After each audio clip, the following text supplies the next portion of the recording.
Good evening. Hello, humans. Uh, Thank you for the introduction. I'm Chris Land. Let's see. Why am I qualified to talk to you? Uh, so, I am not an AI coder. I am like an accessibility consultant for an unnamed global mega corporation. And what that means is my work is all about making sure websites and software and phone apps work for people with disabilities. So people that are blind, deaf, movement disorders, cognitive disorders. Um, Thanks. But I'm also super interested. I learned a new word, excite-terrified. So excited and terrified about AI. So I've read a good amount of this stuff, so I know a lot about it conceptually, kind of. And I've watched way too much Black Mirror. So yeah. Let's see. So this picture, this is pretty old. That's me and my little one. She's 12 now. And she's pretty cute. Um, and so even before this picture was taken, I read this book by crazy inventor genius Ray Kurzweil, who now works at Google. Does anybody, I can't see hands, so does anybody in this room know what the technological singularity is? Okay, we got a couple people. So the technological singularity is the idea that AI could and will become smart enough where it can program and then make itself smarter, which will then allow it to program itself better to make itself smarter, and we have a runaway condition. And the idea is that this could create, potentially, a superintelligence. I think Madeline said that she had just seen a presentation by a fellow colleague about, is AI gonna kill us all? That's a whole different talk, and I won't get into that tonight. But maybe, yeah, fun, talk with your friends after the talk. So I read this, so this was published in 2005. I read it maybe a little bit after that, and then was fascinated. I found that very plausible. So I read a bunch more other stuff about the possibility of this technological singularity. And then I kind of, for a while, maybe 5 or 10 years, kind of became this guy where I'd get a couple drinks at me at the party, and then I'd be like, have you heard? Have you heard of the singularity? I've got you cornered at this party, and I'm gonna tell you. And I sounded like a fucking raving nutbag, and it sounded like science fiction, but who's laughing now? We all, probably most of the people in this room, have a little AI robot in your pocket, and it's tracking you everywhere you go and everything you do. So I've had the unique, I don't know, there must be some German word like Schadenfreude for this, but like, wow, it's like I'm watching this happen in slow motion. I knew it was gonna happen, and there's nothing I can do to stop it. But I get to be this guy. I liked it way before it was cool, before being cool is cool. So I've been trying to do, I don't know, in my own little way, some talks on this stuff from what I've learned about AI and bias and dangers, trying to make it like a general audience so that more people know what's going on with that thing in your pocket that wants to be the main interface between you and the world now. Okay, that out of the way, I've got 4 little mini chapters to this presentation. So let's start with, what is AI? Artificial intelligence. And here's a bunch of different AI applications you're probably all familiar with. Recommendations. It's very good at recommending, once it knows what sort of products you like, movies you like, content you like, recommending you other content and things you like. We have our digital assistants, Siri, Alexa, Google. Detection, pattern detection in things like medical scans, medical imagery, financial transactions, email spam, and of course today's little darling, generative AI large language models. They make text, images, video. They do the research for you. They code for you. Could they code themselves? We shall see. If anybody's messed around with codecs, oh, that shit's scary. And the art and music is getting really scary also. It can do cool stuff. And it's really convenient and helpful when it's working right and not, you know, giving us nightmares of dystopia. Here we have a picture of the fridge. Hey, recognize all the things I have in my fridge and give me some suggestions of what I can make. This is cool for us when we're being super lazy and uncreative, but there's a lot of really cool potential for this technology to help folks with disabilities. If you're blind, it's a giant pain in the ass to figure out what you have in the fridge. Like, it's not easy to read the labels on the yogurts, to read the expiration on the milk. You can use a phone now to just shine your phone at things, or maybe it's like Google Glasses, and if you can't see, it'll whisper in your ear what you're looking at. So the really rewarding part about accessibility is knowing how like fundamentally awesome it is when people can live independent lives. So this technology is cool. I won't spend too much time with this. It's a more elaborate example, but we are asking some sort of chat GPT-ish kind of thing. I'm going to San Francisco for the weekend. I'm vegan. Give me a recipe. Vegans in the house. Also, give me a recipe, calculate the calories, and order it for me. So this is getting into what you hear as like agentic AI, where it's going to give you an answer and then it'll do a bunch of stuff for you. Okay, so you'll see PWD a few times in this slide. That's short for people with disabilities. So just zooming in on a few things where it's really helpful for folks with disabilities. Speech recognition. When people have neuromuscular disorders, tremors, they can't use a mouse or interface with the computer really well, being able to speak commands is awesome. We have auto captioning for the deaf. For people with other movement disorders, AI-based prosthetics are great, assistive robots. For folks that are blind, there's lots of great stuff that the visual AI can do with recognizing images, videos, faces, etc. And so, like I said, I've talked with people that use these AI glasses, and you can have a conversation and say, like, how many people are in this room? Hey, can you see my friend Barbara? Where's Barbara? And the glasses will come back and be like, Barbara's 25 feet in front of you, slightly to the left. Pretty cool. Folks with cognitive disabilities can help with time and task management, language simplification, social guidance. Social guidance for people on the autism spectrum disorder that might have trouble picking up on like emotional cues. I've seen products where, again, with the Google type glasses, it will like put little emojis in your heads-up display so that you know when somebody's angry with you or happy, etc. Yeah. Let's step back. A lot of these big advances started around 10 years ago, I'd say, and hit a really rapid stride about 5 years ago. And so to look at the why, we got to talk just a little bit about procedural programming versus machine learning. And this will get us into the bias part, right? So for the past, I don't know, 60 years, we've been programming computers. Humans programmed the computers by like writing out the instructions, using math and logic, if, then, else, conditional logic, basically writing the computer's brain. This is fundamentally different than machine learning. And in this case, the example I'm going to use is a bank that wants to figure out, should I give a loan to this person?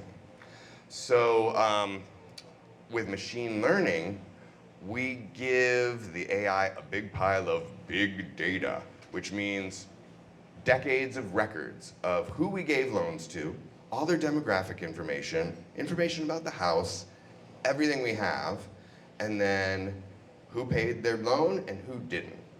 And we say, AI, your objective is to solve this, and it will write out its own decision trees instead of a human. And we have question marks instead of logic, because the big problem here, all these things are very powerful, huge breakthroughs, but it's all happening in the black box. The rules that the AI writes for itself are not human readable. This is, the other fancy term is neural networking. So the machine's writing its own rules. It's like statistical analysis through node base. I'm gonna show you some diagrams. But this is what it's a little bit of a devil's contract, where we're getting the power of it working so well on things that humans couldn't do, but what we're giving up is understandability, frankly, on how it works. So, just to walk through a quick example, this might be procedural programming. A woman walks into a bank, asks a bunch of questions, determine whether this person's approved for the loan or rejected. And if we give a rejection letter, and this woman says, "What's up? Why can't I have the money?" We can say, this is exactly why. You didn't meet this criterion. It's all human readable, right? And if there's a bug in there, if a human made a mistake, as humans have want to do, we can open up the hood of the computer program and tweak it and fix it. Compare and contrast with a very basic version of a machine learning diagram. So the input layer is a bunch of that example data I've given you, or that we use for the example, and we have the output. So when somebody new comes in, we give them all the demographic information, and at the end, we get a yes or no. And all these hidden layers that are connected, that's how the AI is making decisions. That's the black box. So when somebody says, "Why didn't I get my loan approved?" say, AI told us you're sketchy, sorry. And we can't tell you any more than that, because it's our proprietary intellectual property. And have a nice day. But of course, I'm showing you a very simplified example. It starts getting more complex in the real world. This is even a really basic example of a neural network with, now we've got 10 inputs, 4 layers. But if you are thinking about something like Netflix or similar recommending to you what movie to watch next, what it's doing is taking all the users' ratings from tens or hundreds of thousands of movies. That's the yellow layer with many, many nodes. And so just imagine it getting more complex beyond what your feeble human mind can handle. Enter large language models, and the input is essentially the corpus of the internet and all human knowledge, and you have billions of data points and probably many, many things. So it's not to the level of complexity as the human brain, but it starts approaching mind-boggling nature. And this is what freaks me out, because we're rushing all these things to market because they deliver such power, but we really have a frighteningly small understanding of how this shit works. Okay, wait, wrong way. Down, down. Chapter 2, bias. So I have less zingers and jokes in this presentation because this shit's heavy. But so feel free to boo any of the examples I give you that you disapprove of. Exhibit 1. AIs trained in a similar way that I've told you, used to help judges decide who should be paroled and who should not, who should get a rough sentence, who should not. Using the black box, we don't know exactly. We just feed it the history of the criminal justice system for the last 50 or 100 years and just think that's gonna work awesome. This is an example. Company ProPublica got a hold of the software to deep investigation. This is one example. Vernon Prater, he shoplifted $80 worth of tools from Home Depot. Brisha stole a bike in her neighborhood. approximate value, 80 bucks. Vernon's a low risk for recidivism or doing another crime, where Brisha is high.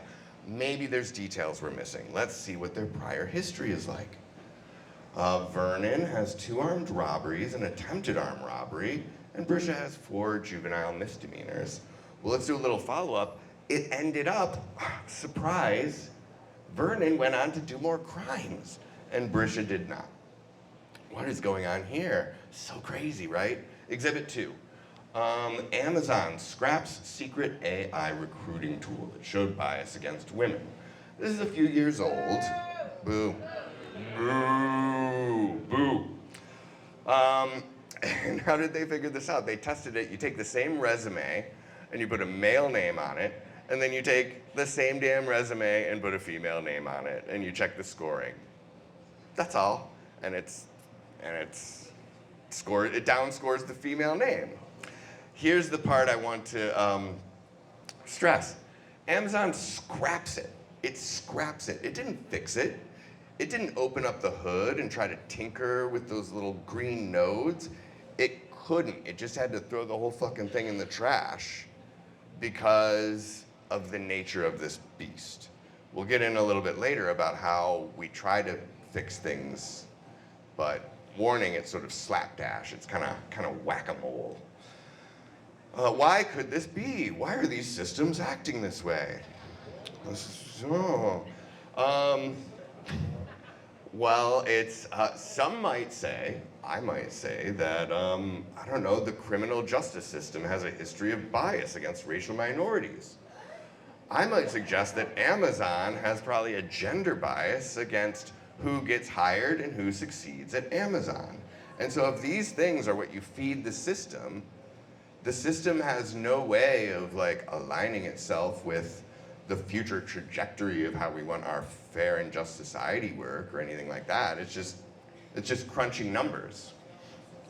So yeah, this is called social bias. When the AI is programmed on true social data, where society's been biased, go ahead and expect the system to continue to be biased. That's the wrong thing. Okay, here we have a bunch of smiling white faces on the left, more diverse faces on the right. And the point to make here is if you trained a system for, say, facial recognition with exhibit on the left, you're gonna get really good results on white folks. And then with people with dark skin, it's gonna fail because it doesn't have any data. So just compare and contrast, we've got more diversity in the group on the right. So these are the two. Now there are like 8 primary types of bias in AI, but I'm calling out just these 2 for the racial, disability, gender bias thing. Social biased, history is biased, and it's just doing what we've done. Representational bias is where the sampling data that we feed it sucks. It doesn't match the population that the software is gonna be used with, right? Okay, chapter 3, disability bias. So we're zooming in a little bit now on one group within minority status, and it's even more challenging with folks with disabilities because there's a lot of diversity within this group alone. You have people that might be in wheelchairs, you have people with invisible disabilities, cognitive disabilities, et cetera, et cetera. And I'll outline in an example how we've got different impacts for different groups. Fixing the training data is a real pain in the ass because you can't just slap a couple instances of somebody in a wheelchair and expect this problem to be fixed. But at the same time, you can't overload the data. Like 0.5% of the world population is blind. And as I'll show a little bit later, AI by its nature is gonna cut off those long tails or those really small minority groups because it is maximizing for the average or the mean. Okay, here's the thought experiment, hiring robots. So 3 stages that are gonna be a real pain in the ass for someone with disabilities to get through. 1, resume screening. Studies have shown that if you even like have a mention in your resume that you've like volunteered with a disability group, similar to that Amazon situation, your resume will be like downscored. Boo! And you also have plenty of folks with disabilities also have medical conditions where they might have breaks from work. Well, an AI screening, resume screener, penalizes people for non-continuous employment, right? Boo. Okay, so say you get past that. Stage 2 of this process is an automated time test. And scored by AI, but let's say that timing, completion time is part of the equation here. If you, let's say somebody with, that uses a keyboard, or they're blind and they use a screen reader, they know all the knowledge as well as anybody needed for the job, but they take longer because their mode of input and operation is slower, they're gonna get scored negatively. That assumes that this test is built accessibly. But if it's built in a screwed up way and they struggle with the interface, they're going to be scored negatively and excluded. Boo. Not cool, man. Before they've even talked to a human, right? I want to know, these things look terrifying to me. Has anybody had to take an interview where instead of talking to a human, you're recording videos of yourself? Oh, I see a hand. I see multiple hands. God, hands back there maybe? Apparently this was all the rage in COVID. And you got a very real problem for employers. If you put a job out and you get 10,000 applicants, I get it. You know, it's tough, right? You've got to use some sort of screening. I'm just trying to talk about awareness of these bias problems here. But there was a company, HireVue, and they provided this software, and you would record yourself, and then these videos go to the hiring manager. But AI has previewed the video and scored it for the hiring manager's convenience.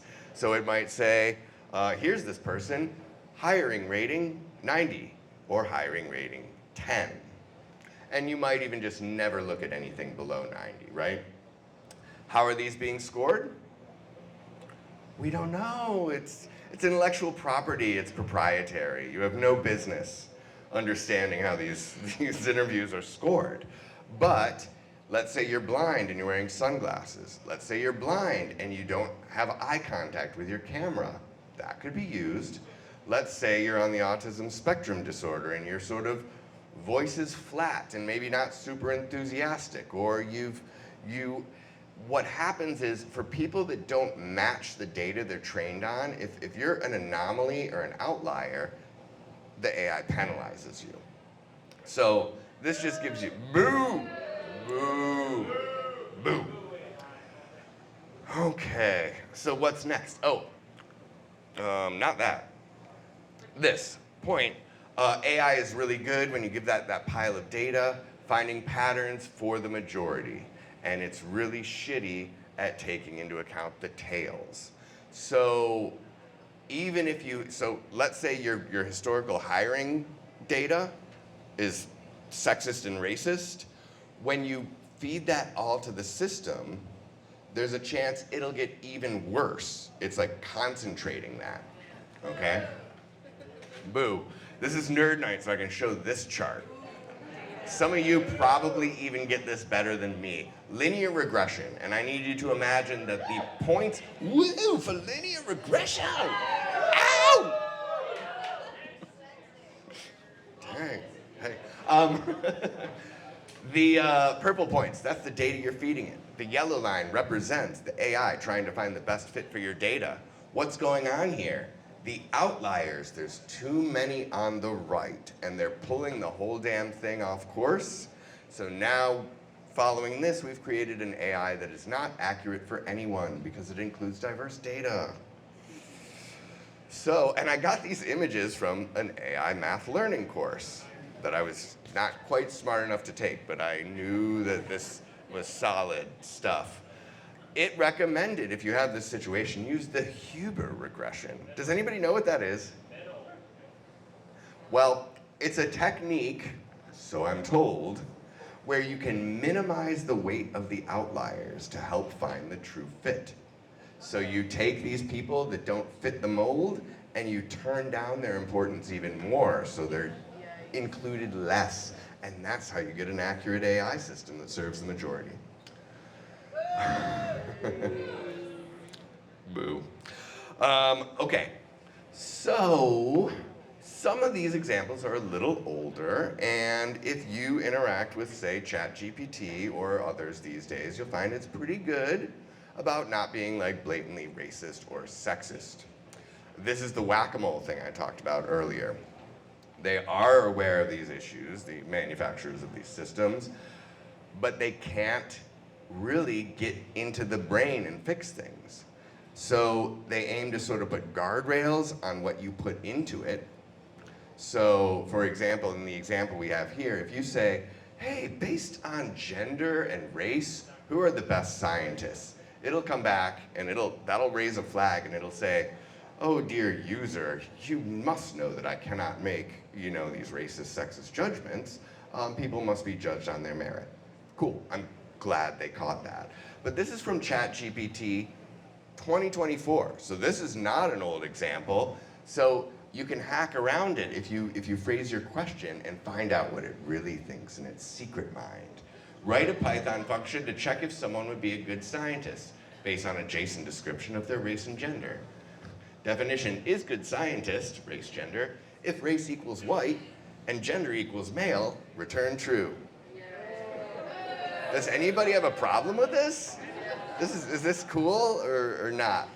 So it's this whack-a-mole game. So now in 2026, yes, ChatGPT has caught this, but we still have the problem that the underlying core system has issues. Okay, so what do we do? Wrong way. Okay, last section. If you don't like any of this, what do we do? So recommendations, inclusive design.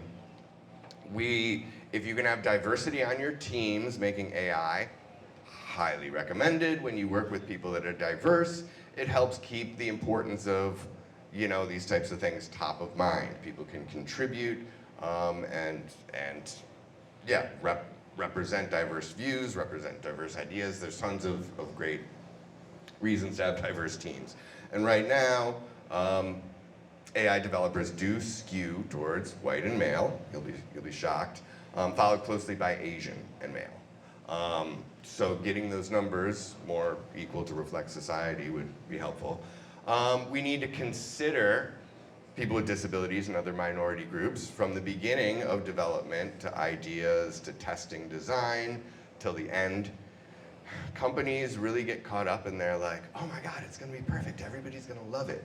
You really have to, with AI and other software, go through this like pessimistic brainstorm. How can this be used to backfire, to harm people? Otherwise, you're not being safe or ethical.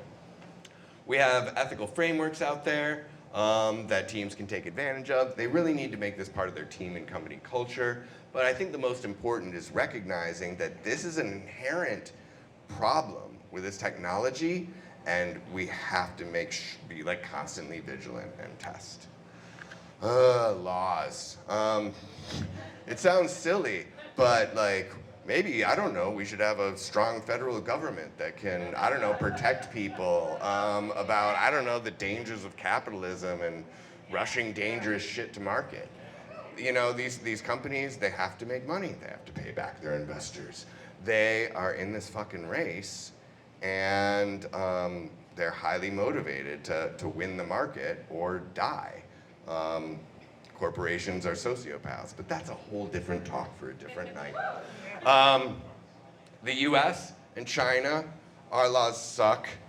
Trump signed some executive order saying states are forbidden to make AI laws for 10 years. China's is pretty performative. The EU, they know what's up.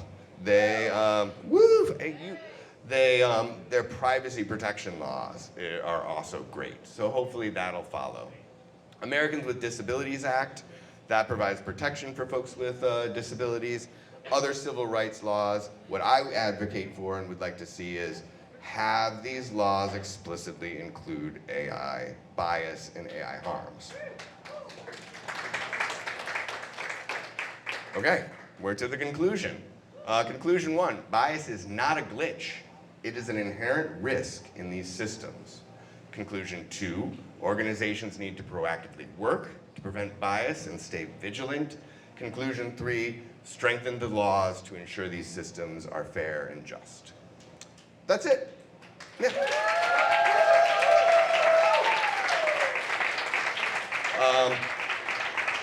Thank you. This is my LinkedIn. There's, if you like this is a short version. There's a longer version of this presentation, which is probably less funny and with less cursing in it, if you're interested.